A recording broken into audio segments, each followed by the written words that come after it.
একদিন আপনার মা আর আপনাকে ফোন করবে না।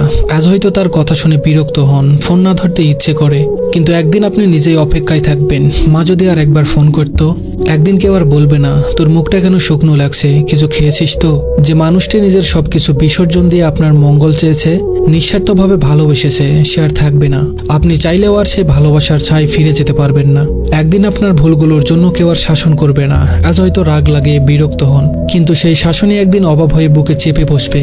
একদিন যে ঘরে ঢুকলেই মা আপনার পছন্দের খাবার নিয়ে হাসি মুখে অপেক্ষা করতেন, সেই ঘরটি শুষাণ পড়ে থাকবে। সেখানে খাবার থাকবে, রান্নার গন্ধ থাকবে, কিন্তু যে ভালোবাসা সবকিছুকে প্রাণ দিত, সেটি আর থাকবে না। একদিন আপনাকে দরজার কাছে দাঁড়িয়ে বিদায় জানিয়ে কেউ আর চেয়ে থাকবে না। আপনার পায়ের আওয়াজ মিলিয়ে যাওয়া পর্যন্ত অপেক্ষা করবে না। একদিন তার কণ্ঠস্বর চিরতরে থেমে যাবে। একদিন আপনি তাকে ডাকার জন্য চিৎকার করবেন, কিন্তু কোনো জবাব পাবেন না। তার হাতে মাথায় হাত বুলিয়ে দেওয়ার আর কেউ থাকবে না। রাত জেগে আপনার জন্য চিন্তা করার মানুষটি আর থাকবে না, যতই ব্যস্ত থাকুন না কেন। একদিন আপনি সব কাজ ফেলে শুধুই তার স্পর্শের অভাব অনুভব করবেন। তখন কোনো কিছু দিয়েই সেই শূন্যতা পূরণ করা সম্ভব হবে না।